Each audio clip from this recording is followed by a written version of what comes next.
Before there was Mount Olympus, before Zeus and his thunderbolt, even before the world had a recognizable shape, there was a story. A story of creation, of rebellion, and of a cosmic war that would set the stage for everything that followed. This is the story of where the Greek gods came from. You see, this whole story begins not with a loud bang, but with a quiet, vast emptiness. It begins with chaos. Now, when we hear the word chaos, we think of noise, confusion, and disorder, right? But for the ancient Greeks, it was the total opposite. It was a silent, formless, yawning void, pure potential, waiting for the first word to be written. And from that quiet, immense space, the first beings didn't explode into existence. They emerged. They arose gently. And the very first of them all was Gaia, the earth. But she wasn't just a ball of dirt and rock. She was the living, breathing foundation of everything, the Great Mother. All on her own, Gaia gave birth to Uranus, the sky. He arched above her, a vast, starry dome. And when heaven first met Earth, that was the moment the cosmos truly began to take shape. Their union, well, it gave birth to the very first generation of divine beings, the raw, powerful, and elemental Titans. Now, these 12 Titans weren't gods of things like love or wine, not yet. They were cosmic forces. Oceanus was the great river that encircled the world. Hyperion was the very light of the heavens. But the one name on this list you've got to remember is the last one. Cronus. The youngest, the most clever, and the one whose ambition was about to change absolutely everything. And this is where the story takes its first dark turn. Uranus, the creator, looks at his powerful children and becomes terrified. He sees them as a threat, a generation that will one day replace him. So in an act of incredible tyranny, he literally shoves them back down, deep inside their mother, Gaia. Can you imagine her pain? A constant crushing weight within her. Gaia's agony was unbearable. Her children, trapped and raging within her, were a torment. Something had to give. In sheer desperation, she creates a weapon, a massive curved sickle forged from adamantine, a metal so hard it was said to be unbreakable. And she presents it to her sons, begging one of them to rise up against their cruel father. But they were all afraid. All of them refused to challenge Uranus. All except one, Cronus. He steps forward. And let's be clear, he's not doing this out of love for his mother. He's doing it out of a cold, calculated hunger for the throne. He sees his chance. And right here, the great, tragic cycle of this mythology kicks into gear. The son destined to overthrow his own father. Cronos takes the sickle and lies in wait. And when Uranus descends to be with Gaia, he strikes. He attacks his father, severs his power, and in one brutal act ends the first age of the cosmos. A new and far more violent order has just been born. So, the age of the Titans begins, with Cronus as king. But as Uranus falls, he lets out one last, chilling prophecy, a curse. He tells Cronus that his own child will do the same to him. Just as he overthrew his father, he will be overthrown by his son. The cycle is already set to repeat. That curse just eats away at Cronus. He is consumed by paranoia. He marries his sister, the Titaness Rhea, but as soon as she gives birth to their first child, he snatches the baby and swallows it whole.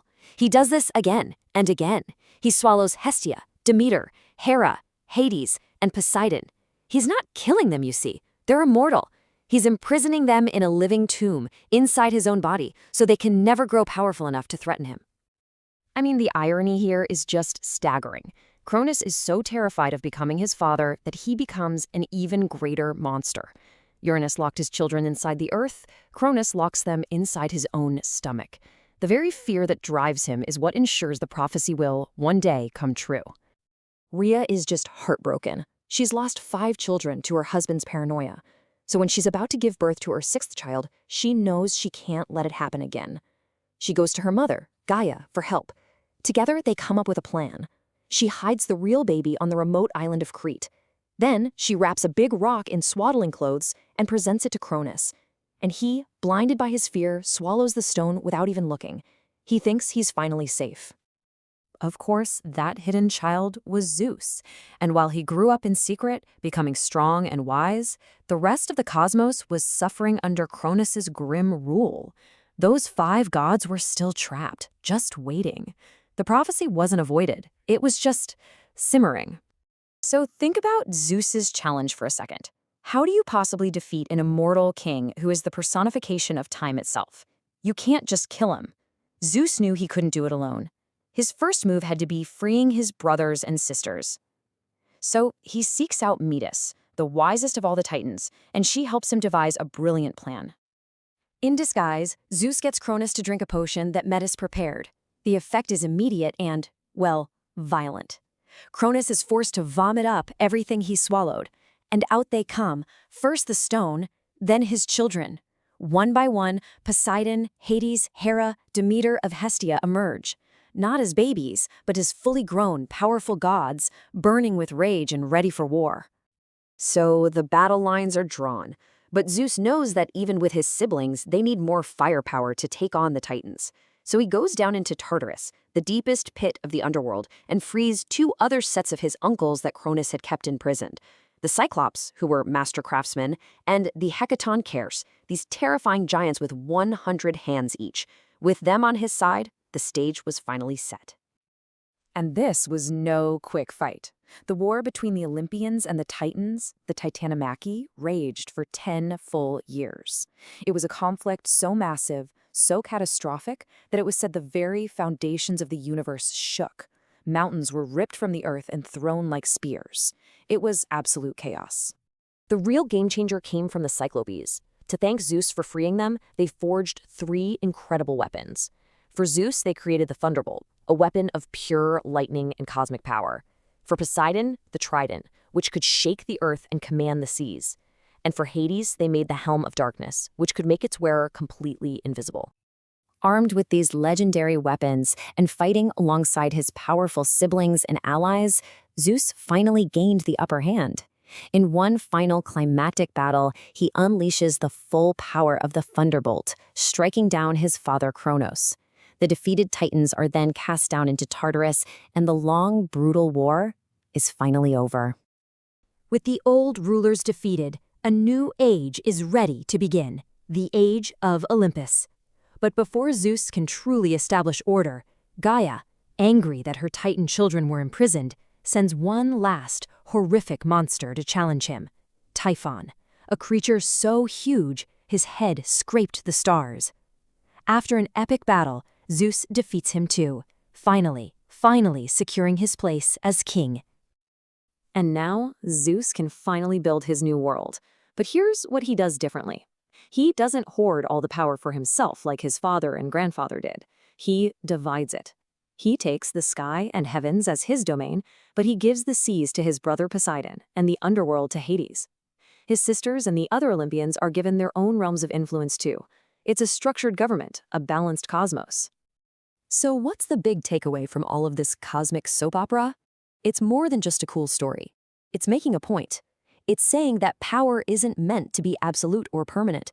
When any ruler becomes so oppressive that they try to literally stop the future from happening, a new generation, a new order, will inevitably rise up to replace them. Renewal is a law of nature. You can really see this evolution of power throughout the story. You start with the primordials, who are just raw concepts: night, day, earth. Then you get the Titans, who are these vast, impersonal forces of nature, the sun, the ocean. And finally, you get to the Olympians, and they represent something new: conscious order, justice, civilization, and individual will. They're gods who act a lot more like us. And that leaves us with one final thing to chew on. This entire epic myth, from the very beginning, is about the struggle to create order out of chaos, to build a stable world from a violent, formless beginning. So the question is that progression a fundamental law of the universe itself? Or is it just a story we tell ourselves, a reflection of our own deep-seated hope that, in the end, meaning and structure will always triumph over the void? That's a good one to think about.